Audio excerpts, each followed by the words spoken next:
अस्सलाम वालेकुम। आप यकीन करें या ना करें, लेकिन बैनुल-अक़वामी माहिरीन कह रहे हैं कि पाकिस्तान की मईशत ने जो हालिया बेहतरी दिखाई है वो एक मिनी मिरेकल है।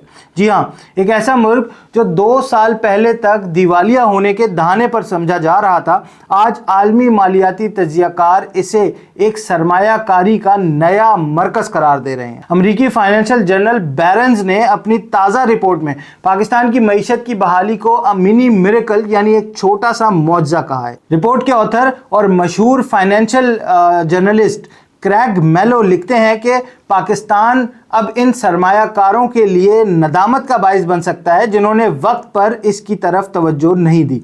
तो सवाल ये पैदा होता है कि क्या वाकई पाकिस्तान की मईशत बेहतर हो रही है, और अगर हाँ तो आखिर इसकी बेहतरी के पीछे कहानी क्या है। ये जानने के लिए इस वीडियो को आखिर तक देखें और हमारे चैनल एवेन्यू को लाइक और सब्सक्राइब करना बिल्कुल मत भूलें। 2 साल पहले का पाकिस्तान याद करें, एक मुल्क जो महंगाई, डॉलर की परवाज़, ज़र मुबादला के ज़खायर में कमी, सियासी अदम इस्तेहकाम और कर्ज़ों के दलदल में बुरी तरह फंसा हुआ था। 2023 के दरमियान महंगाई 38% की खतरनाक सतह पर थी। आलमी मार्केट में पाकिस्तानी बॉन्ड्स की कीमत गिर चुकी थी, इन्वेस्टमेंट्स बिल्कुल रुक गई थी और अवाम का हुकूमत पर एतमाद भी टूट चुका था। लेकिन 2025 का मिड आते आते सूरत हाल बड़ी हद तक बदल चुकी है। ट्रिब्यून की खबर के मुताबिक पाकिस्तान में अप्रैल 2025 तक महंगाई की शरह सिर्फ 0.3% रह गई है। ये वही मईशत है जिसे कुछ अरसे पहले डिफ़ॉल्ट के करीब समझा जा रहा था। आज यही मईशत स्टॉक मार्केट में 3 गुना तरक्की दिखा चुकी है और पाकिस्तान स्टॉक एक्सचेंज के इंडेक्स ने गुज़िश्ता 2 साल में हैरत अंगेज रिकवरी की है और 2031 के यूरो बॉन्ड्स की कीमत भी 40 सेंट फी डॉलर से बढ़कर 80 सेंट तक पहुंच चुकी है।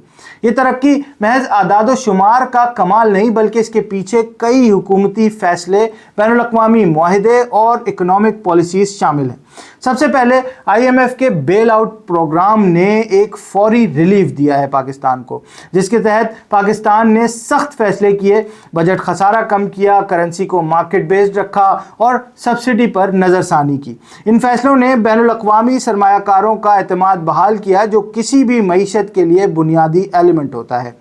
एडिशनली हुकूमत ने टैक्स रिफॉर्म्स, बिजली की कीमतों में ट्रांसपेरेंसी और बजट कंट्रोल जैसे इकदाम उठाए, जिनकी बदौलत फाइनेंशियल इंडिकेटर्स स्टेबल हुए, गैर मुल्की सरमायाकारी की हौसला अफजाई हुई और लोकल बिजनेस कम्युनिटी को भी मुस्बत सिग्नल्स मिले। बैलेंस की रिपोर्ट में एक और अहम पहलू ये भी बयान किया गया कि हाल ही में पाकिस्तान और भारत के दरमियान कशीदगी भी मईशत पर असरअंदाज ना हो सकी। ये वही पाकिस्तान है जहाँ किसी छोटे से वाक़े के बाद भी स्टॉक मार्केट हिल जाया करती थी, लेकिन अब पाकिस्तान की फाइनेंशियल फाउंडेशंस इतनी मजबूत हो चुकी हैं कि ऐसे झटकों को बर्दाश्त कर लेती हैं।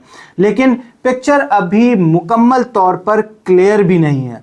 बैरन्स और ट्रिब्यून दोनों इस बात पर मुत्तफिक हैं कि पाकिस्तान की मईशत ताहाल IMF पर इन्हिसार करती है। बेल आउट पैकेजेस, कर्जों की इकसात और सख्त मॉनेटरी पॉलिसी अब भी पाकिस्तान की मईशत के लिए रीढ़ की हड्डी हैं।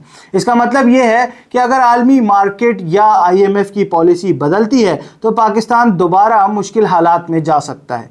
मगर फिर भी हालिया आदाद शुमार और मालियाती इदारों के तबसरे वाज़ेह तौर पर बताते हैं कि पाकिस्तान की मईशत अब बेहतरी के रास्ते पर है। अगर यही रफ्तार रही और हुकूमत सियासी इस्तेहकाम बरकरार रखते हुए रिफॉर्म्स जारी रखे तो ये मिनी मिरेकल मुस्तकबिल में एक बड़ा फाइनेंशियल मिरेकल बन सकता है। सवाल ये नहीं कि पाकिस्तान की मईशत में बेहतरी आई है या नहीं, सवाल यह है कि पाकिस्तान इस बेहतरी को कितनी देर तक बरकरार रख सकता है। ये वक्त है कि पाकिस्तान अपनी मईशत को आर्जी इमदादों के बजाय खुद इन्हिसारी की तरफ लेकर जाए। पाकिस्तान को अपनी बरामदात, मकामी सनत और ज़रई इस्लाहात और तवानाई के शोबों पर तवज्जो देनी होगी, ताकि ये सिर्फ बेल आउट पैकेजेस पर ना टिकी रहे बल्कि अपनी बेसिस मजबूत करे। आखिर में अगर बैनुल-अक़वामी माहिरीन पाकिस्तान की मईशत को मिनी मिरेकल कह रहे हैं तो इस मौके को ज़ाया नहीं करना चाहिए। ये पाकिस्तान के लिए एक नया आगाज़ हो सकता है, एक ऐसा आगाज़ जिसमें मईशत, सियासत और अवामी तवक्कुआत एक सफ़े पर हों। آپ کا اس بارے میں کیا خیال ہے ہمیں کامنٹس میں ضرور بتائیے گا، اور ہمارے چینل کو اگر آپ نے ابھی تک لائک اور سبسکرائب نہیں کیا تو لائک اور سبسکرائب کر لیں، اور بیل آئیکن ضرور دبا دیں تاکہ آنے والی بھی تمام انفارمیٹیو ویڈیوز کے نوٹیفیکیشنز آپ کو مل سکیں۔ اب اپنے دوست سہیب کو اجازت دیجیے، ملتے ہیں ایک اور نئی ویڈیو کے ساتھ بہت جلد۔ اللہ حافظ۔